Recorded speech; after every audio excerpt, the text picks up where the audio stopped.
নমস্কার। আশা করি আপনাদের WBPSC ক্লার্কশিপের যে ডেসক্রিপটিভ পার্ট তার প্রিপারেশন খুব ভালো করে চলছে। আর বেশি দিন পরীক্ষা বাকি নেই।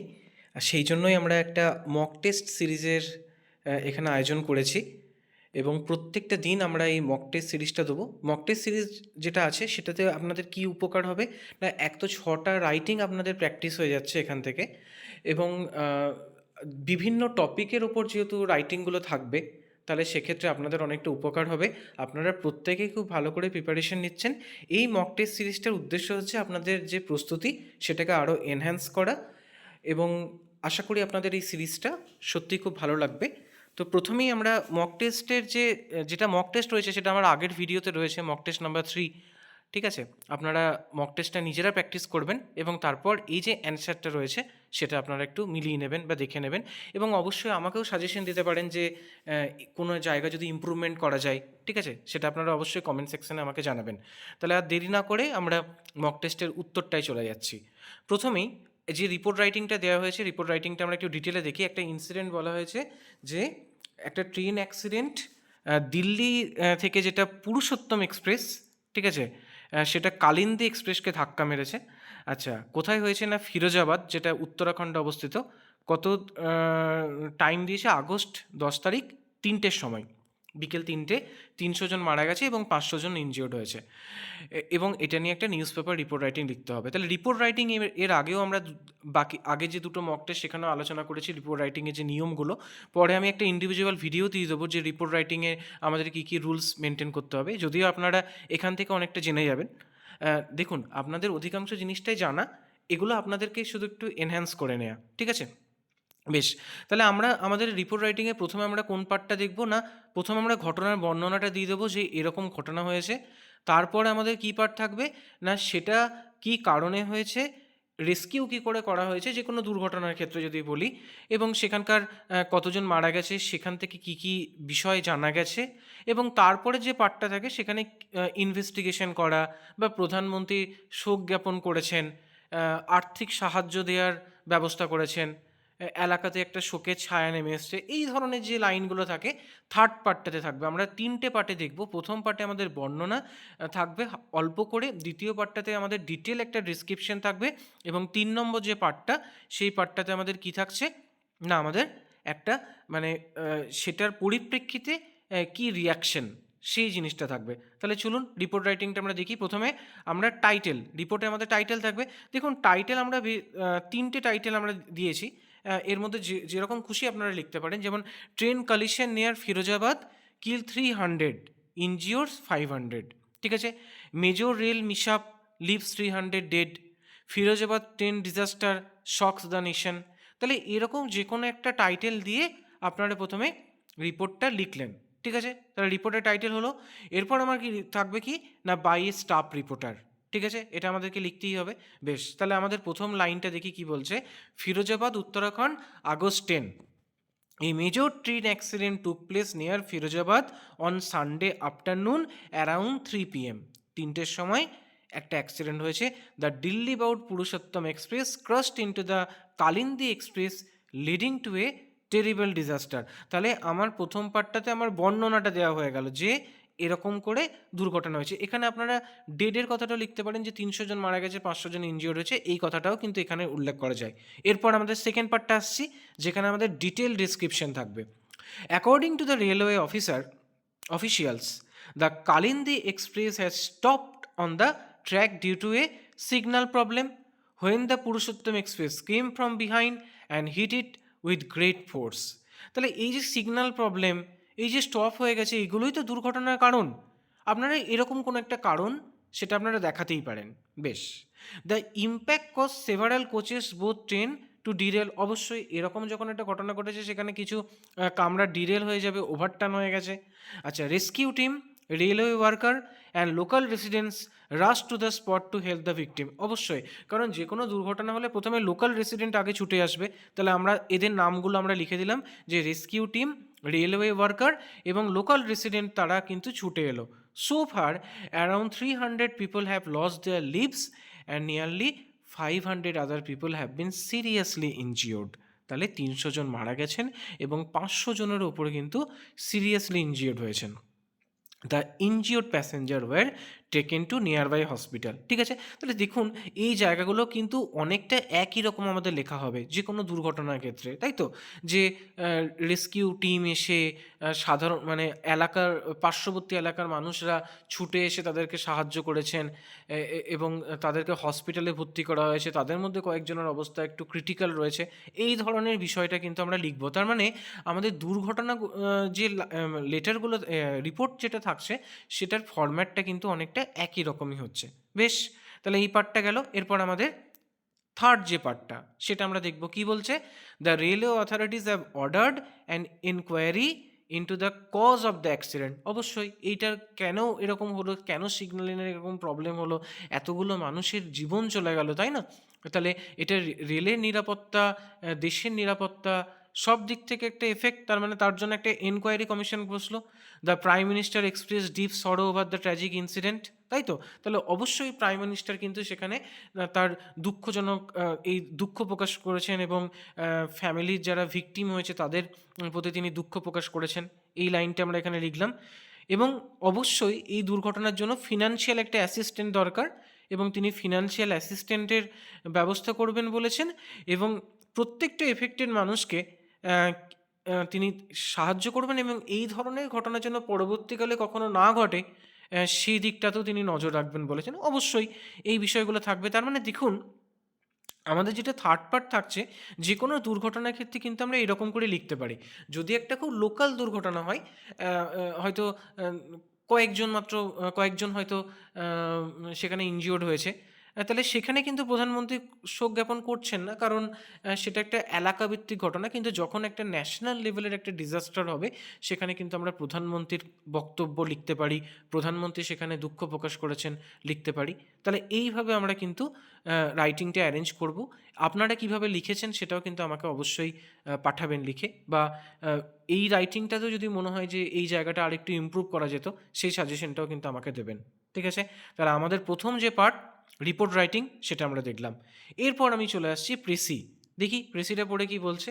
When you survey our lives and effort, যখন আমরা আমাদের যে বেঁচে থাকা এবং আমাদের যে পরিশ্রম সেটাকে আমরা যখন সার্ভে করি, সমীক্ষা করি, we soon observe that almost the whole of our action and desire, আমরা অবজার্ভ করি বা আমরা দেখি যে আমাদের সমস্ত যে অ্যাকশন মানে কাজ এবং ডিজায়ার মানে ইচ্ছা আর বাউন্ড আপ, সেটা একটা বন্ধনে যুক্ত with the existence of other human beings. অবশ্যই যে আমাদের যে ডিজায়ার, আমাদের যে ইচ্ছা এবং কাজ, সেটা কিন্তু অন্যান্য মানুষের যে অস্তিত্ব তার সাথেই কিন্তু সম্পূর্ণভাবে নির্ভরশীল।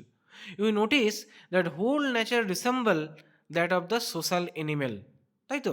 যে আমাদের এই যে গোটা আমাদের যে প্রকৃতি, সেটা আমাদের যে সোশ্যাল এনিমেল যারা রয়েছে, মানে যারা সামাজিক যারা জীব, তাদের সাথে কিন্তু আমাদের একটা রিসেম্বল মানে তাদের সাথে আমাদের মিল রয়েছে। We eat food that others have produce, তাই তো? আমরা সেই খাবারটাই খাই যেটা অন্যরা প্রস্তুত করে। Wear cloth that other have made, আমরা সেই পোশাকটাই পরি যেটা অন্য কারুর দ্বারা তৈরি হয়।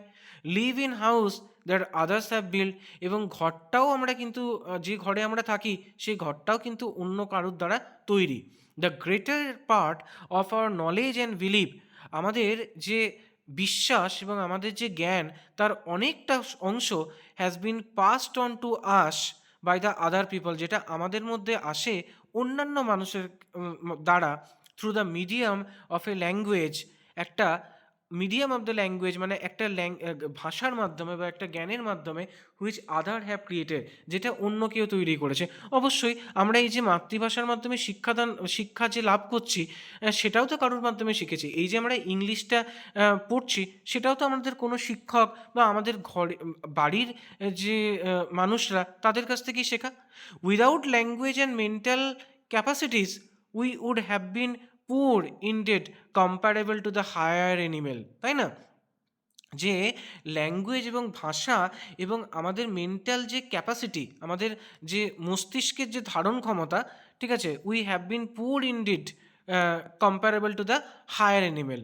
We have therefore to admit, তাহলে আমাদেরকে এটা স্বীকার করতেই হচ্ছে, that we owe our principal knowledge over the list to the fact of living in human society, তাই তো? The individual if left alone from birth, কোনো একটা ইন্ডিভিজুয়ালকে যদি জন্ম থেকে একাকী ছেড়ে দেওয়া হয়, would remain primitive and beast like in is thought and feeling to a degree that we can hardly imagine. তাহলে অবশ্যই আমাদের যদি সেই অবস্থাতেই আমাদেরকে যদি ছেড়ে দেওয়া হয়, তাহলে আমরা আক্ষরিক অর্থেই তো কোনোভাবেই কোনো রকম নলেজ গেন করতে পারছি না, তাই না? The individual is what he is and has the significance that he has not much in virtue of the individuality but rather as a member of a great human community. একটা মানুষ একাকী যত না থাকতে পারে, তার থেকে সে যখন একটা হিউম্যান কমিউনিটির মধ্যে বিলং করে, তার যে জ্ঞান, তার যে জ্ঞানের পরিধি, তার যে জীবনশৈলী, সেটা একটা অন্য মানুষের মতো তৈরি হয়, which direct his material and spiritual existence from the cradle to the grave. তাই তো? তার মানে মোটামুটি আমরা প্রিসিডা থেকে যেটা বুঝতে পারছি, যে কি বলতে চাইছি প্রিসিডাতে, যে আমরা যে সামাজিক জীব এবং আমাদের যে এক্সিস্টেন্স, ঠিক আছে, সেটা কিন্তু অন্যান্য মানুষের উপর নির্ভরশীল।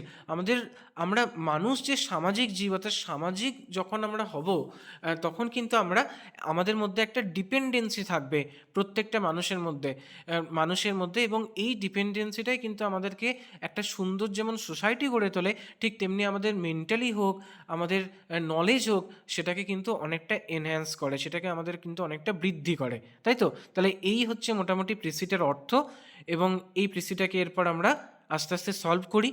কি বলছে দেখি না, কি বলছে, man as a social being, মানুষ একজন সামাজিক হিসাবে একজন মানুষ, তাই তো?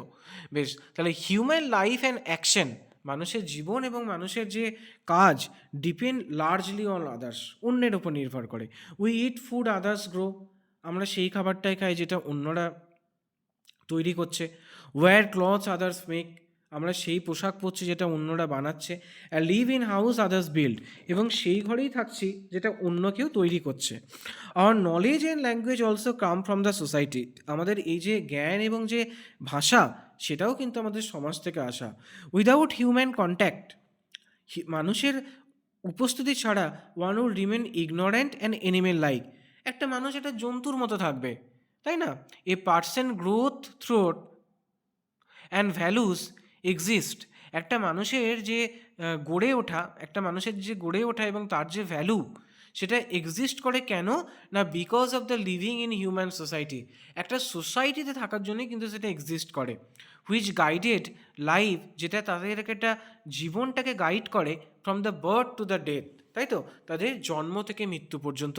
এটা তো খুব সত্যি কথা, কারণ আমরা যদি আমাদের ছোটোবেলা থেকে বড় অবস্থাকে যদি আমরা দেখি, আমাদের যে জীবন, সেটা তো অন্য মানুষের উপর নির্ভরশীল সম্পূর্ণভাবে, তাই না? আমাদের যে জ্ঞান অর্জন, সেটা আমরা বিদ্যালয় থেকে পাচ্ছি, সেটা আমরা বাড়ি থেকে পাচ্ছি, শিক্ষায়তন থেকে পাচ্ছি, আমাদের শিক্ষক শিক্ষিকাদের থেকে পাচ্ছি। তাহলে আমরা যাই শিখি না কেন, আমরা যেভাবেই আমাদের মনকে গড়ে তুলি না কেন, সেটা কিন্তু আক্ষরিক অর্থে শেখা। এবং মানুষ যদি সমাজবদ্ধ জীব না হয়, তাহলে মানুষ এগুলো শিখবে কোথা থেকে? তাহলে এটাই ছিল মূল প্রেসিটের উদ্দেশ্য, যে আমরা সামাজিক জীব এবং আমাদের সমাজ ছাড়া কিন্তু একটা মানুষের এক্সিস্টেন্স কখনো হতে পারে না, এবং সেই মানুষটা যদি সমাজবদ্ধ না হয়, তাহলে তার যে জীবনশৈলী, সেটা কিন্তু একটা পশুর মতো হবে, তাই না? তার যে এই যে বলছে যে তার যে হায়ার ক্যাপাসিটিস অফ ব্রেন, সেটা সে কোথায় কাজে লাগাতে পারলো, তাই না? তাহলে এই হচ্ছে আমাদের প্রেসিটা। বেশ, এরপর আমরা ট্রান্সলেশন পার্টটাতে চলে যাব, এবং ট্রান্সলেশন পার্টটা যেটা রয়েছে, এটা একটু অন্য ধরনের ট্রান্সলেশন। এখানে দেখুন, অবশ্যই এটা পাস্ট টেন্সে আমাদের করতে হবে, কিন্তু যেগুলো কোটেশনের মধ্যে রয়েছে, সেগুলোকে কিন্তু আমরা প্রেজেন্ট টেন্সে লিখব। তো এই ধরনের একটা প্যাসেজ কিন্তু 2019 সালেও এসেছিল। তো এই জায়গাটা যাতে আপনাদের কোনো কনফিউশন না হয়, সেই জন্য এই প্যাসেজটা ভীষণ ইম্পর্টেন্ট। আমরা আস্তে আস্তে আস্তে আস্তে যেরকম লাইন বাই লাইন ট্রান্সলেশন করি, সেভাবেই করব। এবং আমার কাছে আপনাদের একটা বলেন মাঝে মাঝে ভিডিও দেখে, যে স্যার পিকে দে সরকারের ট্রান্সলেশনগুলো করিয়ে দেন। তাহলে আমি পিকে দে সরকারের একদম লাস্টের দিকে যে ট্রান্সলেশনগুলো রয়েছে, যেগুলো একটু বড় এবং পরীক্ষায় আসার জন্য খুব ইম্পর্টেন্ট, সেগুলো আমরা বাছাই বাছাই করে করব। তো এই ট্রান্সলেশনটাও কিন্তু পিকে দে সরকার থেকেই নেওয়া, ঠিক আছে? তাহলে আপনারা একটু দেখে নিন ট্রান্সলেশন পার্টটা। বেশ, কি বলছে দেখি। ইন্দ্র আমার দিকে তাকিয়া কহিল, তুই বুঝি এই বাড়িতে থাকিস শ্রীকান্ত? তাহলে ইন্দ্র আমার দিকে তাকিয়া কহিল, এই পার্টটা হচ্ছে আমার পাস্ট টেন্স। তাহলে ইন্দ্র লুক অ্যাট মি, আমার দিকে তাকালো এবং বলল, অ্যান্ড সেড, কি বলছে, তুই বুঝি এই বাড়িতে থাকিস Srikanta? You live in this house? Don't you Srikanta, এই যে বুঝি বলছে না, সেখানেই কিন্তু আমরা ডোন্ট ইউ ব্যবহার করছি। ডোন্ট ইউ, তাই নয় কি শ্রীকান্ত, মানে তুই কি এই বাড়িতে থাকিস, তাই নয় কি শ্রীকান্ত, তাহলে you live in this house, don't you Srikanta, বোঝা গেল? বেশ, পরের সেন্টেন্সটা দেখি কি বলছে। হ্যাঁ আমি বললাম, তাহলে ইয়েস আই সেড। তা তুমি এত রাত্রিতে কোথায় যাচ্ছ? তা এই যে শব্দটা, এটা হচ্ছে সো, তাহলে so where are you going at such a late hour, এত রাত্রিতে তুমি কোথায় যাচ্ছ? এই যে সাচ এ লেট আওয়ার মানে এত রাত্রিতে, তাই তো? এখানে এটা ইন্দ্র হবে, হ্যাঁ। ইন্দ্র হাসিয়া কহিল, রাত্রি কোথায় রে, এই তো সন্ধ্যা, আমি যাচ্ছি আমার নৌকায় মাছ ধরে আনতে, যাবি? তাহলে কি বলছে দেখুন, Indra seed with a smile, Indra হাসিয়া কহিল, রাত্রি কোথায় রে, হোয়াট নাইট, মানে কোনো ব্যাপারই না আর কি, হোয়াট নাইট, এই তো সন্ধ্যা, ইটস অনলি ইভিনিং, আমি যাচ্ছি আমার নৌকায়, I am going to my boat, কেন যাচ্ছি? মাছ ধরে আনতে, টু ক্যাচ ফিশ, যাবি? Will you come? আমি সত্যই জিজ্ঞাসা করলাম, আই জেনুইনলি আক্সড হিম, মানে ওর বিশ্বাসই হচ্ছে না, তাই সে সত্যই জিজ্ঞেস করছে, তাহলে জেনুইনলি, ঠিক আছে। এখানে আই ট্রুলি বলার থেকে আই জেনুইনলি আক্সড আমরা বলবো। এত অন্ধকারে নৌকা চালাবে? উইল ইউ র the boat in search darkness, এত রাত্রিতে তুমি নৌকা চালাবে? তাহলে এই যে নৌকা চালাবে, এটা কিন্তু একটা ফিউচার টেন্স, যে তুমি চালাবে, তাহলে উইল ইউ র the boat in search darkness, তাই তো? বেশ, তারপর দেখি সে আবার হাসিয়া কহিল, ভয় কিসের, সেই তো মজা। She loved again and said, what is there to fear, ভয় কিসের, দ্যাটস দ্য ফান, সেই তো মজা। তাছাড়া অন্ধকার না হলে কি মাছ পাওয়া যায়? বিসাইডস, মানে তাছাড়া মানে বিসাইডস, অন্ধকার না হলে, if it is not dark, তাহলে কি মাছ পাওয়া যায়? ক্যান ফিশ বি কট, কি সুন্দর লাইনটা দেখুন, besides if it is not dark can fish be caught, সাঁতার জানিস? Do you know how to swim, খুব জানি, I know it very well, ঠিক আছে, তবে আই ভাই, দেন কাম ব্রাদার, বলে সে আমার একটা হাত ধরিল, saying this he caught one of my hands, ঠিক আছে, সে আমার হাতটা ধরল। বেশ, কহিল, আমি একলার এত শোতে উজান বাইতে পারি না, একজন কাউকে খুঁজি যে ভয় পায় না। He said, I can not row against such a strong current alone, I am looking for someone who is not afraid. আমি আর কথা কহিলাম না, আই সেড নাথিং মোর, তাহার হাত ধরিয়া, হোল্ডিং হিজ হ্যান্ড, তাই তো, জেরান ফর্ম আসছে, তাহার হাত ধরিয়া, holding his hand, I arrived, আমি উপস্থিত হলাম, সাইলেন্টলি, নিঃশব্দে, ইনটু দ্য নাইট, রাত্রিতে আসিয়া, আমি তার হাত ধরিয়া নিঃশব্দে রাত্রিতে আসিয়া উপস্থিত হলাম, তার কাছে উপস্থিত হলাম, তাহলে holding is hand, I arrived silently into the night, ঠিক আছে। তাহলে এই গেল আমাদের ইংলিশ পার্ট। এরপর আমরা পড়ব বাংলা। বাংলাতে কি ছিল না, অনলাইন গেমস আসক্তির তীব্রতা বাড়াচ্ছে বিপদ, এটা নিয়ে আমাকে একটা 200 শব্দের মধ্যে একটা প্রতিবেদন লিখতে হবে। তাহলে এই যখনই আমি প্রতিবেদনটা লিখবো, আমরা কয়েকটা পয়েন্ট ভেবে নেব। অনলাইন গেম, তাহলে অনলাইন গেম মানে কি না, যুব সমাজ, ছাত্র সমাজ সেটাতে আসক্ত হয়ে পড়ছে, তাদের পড়াশোনা, মেন্টাল হেলথ এগুলোর উপরে এফেক্ট পড়ছে। বেশ, আচ্ছা, এরপর আমাদের সেকেন্ড পার্টটা যেটা থাকবে, সেখানে কি থাকবে না, বিশেষজ্ঞদের মতামত, বিশেষজ্ঞরা বলছেন এটা আমাদের মেন্টাল হেলথের মধ্যে প্রচণ্ড প্রভাব ফেলছে, মেজাজটাকে খিটখিটে করে দিচ্ছে, এই ধরনের কিছু কথা থাকবে। গার্জেনদের ক্ষেত্রে একটা চিন্তার বিষয় পড়ে যাচ্ছে যে অনলাইন গেম, আমরা তো ছেলে মেয়েদের কাছ থেকে, মানে গার্জেনরা এটা ভাবছে যে ছেলে মেয়েদের কাছ থেকে কি করে মোবাইল ফোন নিয়ে নেবো, কারণ লকডাউনের পর থেকে তো অনলাইন মাধ্যমেই সমস্ত পড়াশোনা হয়ে গেছে। তাহলে সেটাও তাদের কিন্তু একটা গভীর চিন্তার ভাঁজ ফেলছে, এবং সেখান থেকে মুক্তি পাওয়ার জন্য আমার কি কি পদক্ষেপ নেওয়া উচিত বা আমাদেরকে কি করতে হবে, সেটাও কিন্তু আমাদের যে মতামত যেটা থাকবে, দেখুন আমাদের যে মতামতটা থাকবে সেটা কিন্তু আমরা নিজেরা সেখানে চাপিয়ে দেবো না। আমাদের মতামতটাকে আমরা কোনো বিশেষজ্ঞ বলছেন, কোনো মনোবিজ্ঞানী বলছেন, কোনো অভিভাবক বলছেন, কোনো একটা কলেজের অধ্যাপক বলছেন, এইভাবে কিন্তু আমরা এটাকে এক্সিকিউট করব, ঠিক আছে, ঠিক যেরকম নিউজ পেপার রাইটিং হয়। এবং এর জন্য আপনারা যদি কয়েকটা পেপার পড়ে নেন, দেখবেন যে এই ধরনেরই কিন্তু লেখা থাকে। অর্থাৎ সম্পাদকীয়টা আলাদা, সম্পাদকীয় আমার নিজের মতামত, কিন্তু আমি যখন নিউজ পেপার প্রতিবেদন লিখছি তাহলে আমার যেটা মতামত থাকবে সেটা কিন্তু আমি নিজের লিখব না একজন সাংবাদিক হিসেবে, এটা কেউ একজন বলছেন, কারো কাছ থেকে শুনছি, আমি লিখছি। ঠিক আছে, তাহলে চলুন এই পার্টটা আমরা এবার দেখি কি বলছে। আমরা প্রথমে হেডিং দিলাম কি, অনলাইন গেমস আসক্তির তীব্রতা বাড়াচ্ছে বিপদ। ঠিক আছে, আচ্ছা একটা জিনিস এখানে একটু অ্যাড করে নেবেন, এটা আমার একটু টাইপিংয়ে ভুল হয়েছে, যে এখানে কি থাকবে, নিজস্ব সংবাদদাতা, ঠিক আছে, এবং যদি কোনো শহর না থাকে তাহলে ক খ গ শহর, এবং পরীক্ষার যে ডেট অর্থাৎ 28শে ডিসেম্বর, সেই ডেটটা লিখে দেবেন। ঠিক আছে, এটা একটু সিলি মিস্টেক হয়ে গেছে আমার, এই জায়গাটা একটু দেখে নেবেন। বেশ, তাহলে আমরা পড়ি কি লেখা হয়েছে দেখি। বর্তমান ডিজিটাল যুগে অনলাইন গেমস কেবল বিনোদন নয়, বহু তরুণ তরুণীর কাছে এখন তা এক ধরনের বিপজ্জনক আসক্তিতে পরিণত হয়েছে। দীর্ঘ সময় ধরে মোবাইল এবং কম্পিউটারের পর্দায় ডুবে থাকার ফলে পড়াশোনা, পরিবার ও সামাজিক সম্পর্ক মারাত্মকভাবে ক্ষতিগ্রস্ত হচ্ছে। বিশেষজ্ঞরা মনে করছেন এ এক গভীর ব্যাধি ব্যাপ্তি নিচ্ছে সমাজ জীবনে। তাহলে আমার প্রথম যে লাইনটা থাকলো, আসক্তি হয়েছে, পড়াশোনা বা সামাজিক মাধ্যমে কতটা ক্ষতি হচ্ছে, একটা ছোট্ট আমরা ছুঁয়ে আমাদের প্রথম যে পার্টটা সেটা আমরা কমপ্লিট করলাম। এরপর আমরা সেকেন্ড পার্টটা দেখব।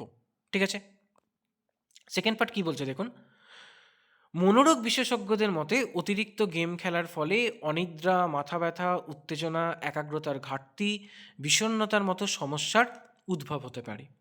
গেমে হেরে গেলে অনেকে রাগান্বিত ও আক্রমণাত্মক হয়ে পড়ে, যা পারিবারিক অশান্তি ও সামাজিক আচরণে নেতিবাচক প্রভাব ফেলে। শহরের এক প্রখ্যাত মনোবিজ্ঞানীর মতে খুব সচেতনভাবে এই ব্যাধির মোকাবেলা করতে হবে। অভিভাবকরা সন্তানদের এই আসক্তি নিয়ে চরম দুশ্চিন্তায় ভুগছেন। তাদের মতে পড়াশোনা ও বাস্তব জীবনের কাজকর্মের চেয়ে বাচ্চারা আজ বেশি গুরুত্ব দিচ্ছে ভার্চুয়াল জগৎকে। তাহলে দেখুন এই এই কথাগুলোই আমাদের অ্যাকচুয়ালি মনের মধ্যে এসছে যে এই পয়েন্টগুলো হতে পারে। আমরা কি করলাম, কখনো মনোরোগ্য বিশেষজ্ঞর মতে, কখনো মনোবিজ্ঞানীদের মতে, কখনো অভিভাবকদের মতে, এইভাবে আমরা পুরো জিনিসটাকে লিখলাম। ঠিক আছে, তাহলে এই প্যাটার্নে কিন্তু আমরা রিপোর্টটা লিখব। যত এরকম কোটেশন থাকবে, যত এরকম মতামত থাকবে, তত কিন্তু রাইটিংয়ের যে কোয়ালিটি সেটা অনেক ভালো হবে। বেশ, এরপর দেখি কি বলছে না, লকডাউনের পর থেকে মানুষের বড্ড এই আসক্তিতে আবদ্ধ হয়েছে বলেই মনে করছে সমাজের একাংশ। ঠিক আছে, বিশেষজ্ঞদের পরামর্শ, শিশু কিশোরদের কাছে মোবাইলের ব্যবহার নিয়ন্ত্রণ, বাড়িতে সুস্থ বিনোদনের পরিবেশ তৈরি এবং খেলাধুলা ও সাংস্কৃতিক চর্চার সুযোগ বাড়ালেই এই বিপজ্জনক আসক্তি অনেকটাই কমানো সম্ভব। ঠিক আছে, তাহলে আমাদের এই যে লকডাউনের পর থেকে আসক্তি, এটা তো আমরা সবাই জানি, তাহলে এটাকেই মনে করছে সমাজের একাংশ, এইভাবে লিখলাম। এবার বিশেষজ্ঞদের একটা পরামর্শ দিচ্ছে যে অবশ্যই বিশেষজ্ঞরা যেমন দেখতে পাচ্ছেন যে এটাতে আসক্তি হচ্ছে, তাহলে এই আসক্তি থেকে মুক্তি পাওয়ার কি উপায়, এই উপায়টা আমরা সবাই জানি, কিন্তু এখানে আমরা এটা বিশেষজ্ঞদের পরামর্শ হিসাবে আমরা এটাকে লিখলাম, যাতে আমাদের এই পাঠটা খুব সুন্দর হয়। তাহলে এইভাবে আমরা কিন্তু বাংলা রিপোর্ট রাইটিং লিখবো। আমি আরও কিছু রিপোর্ট রাইটিং প্র্যাকটিস করে দেবো, চেষ্টা করবো এমন একটা ভিডিও আনার যেখানে আমি একটা রিপোর্ট রাইটিংয়ের কী কী রুল রেগুলেশন মেনটেন করা উচিত এবং একটা স্যাম্পল রিপোর্ট লিখে সেটাকে আমি দেবো। সামনেই যেহেতু আপনাদের পরীক্ষা, তো আমার মনে হয় মক টেস্টের এই যে সিরিজটা হচ্ছে, এখান থেকে কিন্তু আপনাদের একটা অনেকটা হেল্প হবে যে কিভাবে এই লেখার যে স্টাইলগুলো মেনটেন করা উচিত, এবং অবশ্যই আমাকেও কিন্তু আপনারা পরামর্শ দেবেন। ঠিক আছে, বেশ, পরের পাঠ চলে যাই, সারাংশ কি বলছে দেখি সারাংশটা। আমাদের মধ্যে বিলাসিতা বাড়িয়াছে বলিয়া অনেকেই কল্পনা করেন যে ইহা আমাদের ধন বৃদ্ধির লক্ষণ, কিন্তু একথা বিচার করিয়া দেখিতে হইবে যে পূর্বে যে অর্থ সাধারণের কাজে ব্যয়িত হইত, এখন তা ব্যক্তিগত ভোগে ব্যয়িত হইতেছে। ইহাতে ফল হইতেছে দেশের ভোগবিলাসের স্থানগুলি বাড়িয়া উঠেছে, কিন্তু পল্লীগুলোতে দারিদ্র্যের অবস্থা নাই। দেশের অধিকাংশ অর্থ শহরে আকৃষ্ট হইয়া কলকাতা গাড়ি ঘোড়া সাজ সরঞ্জাম আহার বিহারে উড়িয়া যাইতেছে, অথচ যাহারা এরূপ ভোগবিলাস ও আড়ম্বরের আশ্রয় গ্রহণ করিয়াছেন তাহাদের প্রায় কেহই সুখে স্বাচ্ছন্দ্যে নাই। তাদের অনেকেরই টানাটানি, অনেকেরই ঋণ, অনেকেরই পৈতৃক সম্পত্তি মহাজনের দায়মুক্ত করিবার জন্য চিরজীবনই নষ্ট। কন্যার বিবাহ দেয়া, পুত্রকে মানুষ করিয়া তোলা, পৈতৃক কৃত্তি রক্ষা করিয়া চলা, অনেকেরই পক্ষে বিশেষ কষ্টসাধ্য হইয়াছে। যে ধন সমগ্র দেশের বিভিন্ন অভাব মোচনের জন্য চারিদিকে ব্যয়ী হইত, সেই ধন সংকীর্ণ স্থানে আবদ্ধ হইয়া যে ঐশ্বর্যের মায়া সৃষ্টি করিতেছে, তাহা বর্ণনাযোগ্য নহে। সমগ্র শরীরে প্রতারণা করিয়া কেবলই মুখেই যদি রক্ত সঞ্চার হয়, তবে তাহাকে স্বাস্থ্য বলা যায় না। দেশের ধর্মস্থানকে, বিদ্যাস্থানকে, জন্মস্থানকে কৃশ করিয়া কেবল ভোগ স্থানকে স্ফীত করিয়া তুলিলে বাহির হইতে মনে হয় যেন দেশের শ্রীবদ্ধি হইতেছে চলিল। সেজন্যই এই ছদ্মবেশী সর্বনাশ আমাদের পক্ষে অত্যন্ত ভয়াবহ। মঙ্গল করিবার শক্তি ধন, বিলাস ধন নহে। তার মানে আমরা সারাংশ থেকে যেটা বুঝতে পারলাম যে এই যে ভোগবাদী দুনিয়ার প্রতি মানুষের যে আকৃষ্ট হওয়া, সেটা কিন্তু এক প্রকার আমাদের সমাজের যে একটা বৈষম্য, অর্থের যে একটা বৈষম্য, সেটা এনেছে। এবং আক্ষরিক অর্থেই ধনবাদ হয়ে বা ধনসম্পত্তিটাকেই মানে কুক্ষিগত করে রাখা, এর মধ্যেই যে মানুষ প্রকৃত সুখ পেয়ে যাবে তা নয়, তাই না? কারণ মেটেরিয়ালিস্টিক যে থিং বলে, যে যেটাকে আমরা বলি, যে সেটা কিন্তু একটা অর্থর দিক থেকে হয়তো মানুষকে সমৃদ্ধ করতে পারে, কিন্তু মনকে কি ভরাতে পারে? এই যে বলছে যে একটা সময় এই যে অর্থ, সেটা দেশের সামাজিক কাজে ব্যাহত হতো। আমরা দেখেছি যে অনেক সময় যে স্বাধীনতার সময় বলতেন যে কোনো ধনী ব্যক্তি, তিনি একটা বিশাল অংশ তিনি দান করে দিলেন সমাজের কাজে। কিন্তু এখনকার সমাজে কিন্তু সেই বিষয়টা আস্তে আস্তে কমছে। এখন মানুষের ভোগ ব্যাধি একটা জীবনযাপন হয়ে গেছে। তো মূল সারাংশটা এই ধরনেরই একটা সারাংশ। তার মানে আমাদের সারাংশতে এটাই বলতে হবে যে আমরা ভোগবাদের দিকে চলে যাচ্ছি ঠিকই, কিন্তু এটা আমাদের ভুললে চলবে না যে ধনসম্পত্তিকে কুক্ষিগত রাখার মধ্যে কিন্তু শান্তি নেই, বরং সেটা পরার্থে বিলিয়ে দিয়ে যদি সমাজের কল্যাণ হয়, যদি দরিদ্র মানুষের কল্যাণ হয়, সেটার মধ্যে অনেকটা সার্থকতা রয়েছে এবং সেটাই কিন্তু আক্ষরিক অর্থে দেশের উন্নতি, তাই না? সেটা অনেক বেশি দেশকে ব্যালেন্স রাখবে। মূলত এই ধরনেরই হচ্ছে সারাংশটার মূল কথা। তো সারাংশটা আমরা কীভাবে লিখেছি আমরা একটু দেখে নিই না। ভোগবিলাসের মোহ এবং প্রকৃত অর্থ সংকট, এটা আমরা দিয়েছি হেডিং। আপনারা অন্য একটা হেডিং দিতে পারেন, টাইটেল দিতে পারেন, এবং যদি মনে হয় অন্য কোনো একটা টাইটেল আপনাদের মনোপ্রুত হচ্ছে, সেটাও কিন্তু আমাদের কমেন্ট সেকশনে আপনারা লিখে জানাবেন। বেশ, ধনসম্পদ জড়ো করে আমরা ভোগবিলাসের শহর গড়ছি ঠিকই, কিন্তু গ্রামগুলোকে বানাচ্ছি দরিদ্র পল্লী, তাই তো? এটাই তো হচ্ছে। আড়ম্বরের কাছে আত্মসমর্পিত মানুষগুলোও তাই ঠিক সুখের ঠিকানা খুঁজে পায় না। কোনো অন্যের মঙ্গল সাধনের আনন্দ ভোগবিলাসের মাঝে নেই। সুখের ঐশ্বর্য ছড়িয়েছে সকল মানুষের মাঝে, তাই তো? তাহলে এটাই ছিল মূল সারাংশটার উদ্দেশ্য। আমরা এইভাবে সারাংশটাকে লিখলাম, যেটা 1/3 ওয়ার্ডের মধ্যে লিখতে হবে, এবং মূল যে কথা সেটা আমরা এখানে তুলে ধরলাম। বেশ, এরপর আমাদের যেটা লাস্ট পার্ট, সেটা হচ্ছে বঙ্গানুবাদ। বঙ্গানুবাদটাকে আমরা একটু স্প্লিট করে নিয়েছি, দেখুন কি বলছে। The great defeat of civilisation is that it does not know how to utilise the knowledge. সভ্যতার সবচেয়ে বড় ত্রুটি হলো এটা জানে না যে কিভাবে জ্ঞানের সৎ ব্যবহার করতে হয়।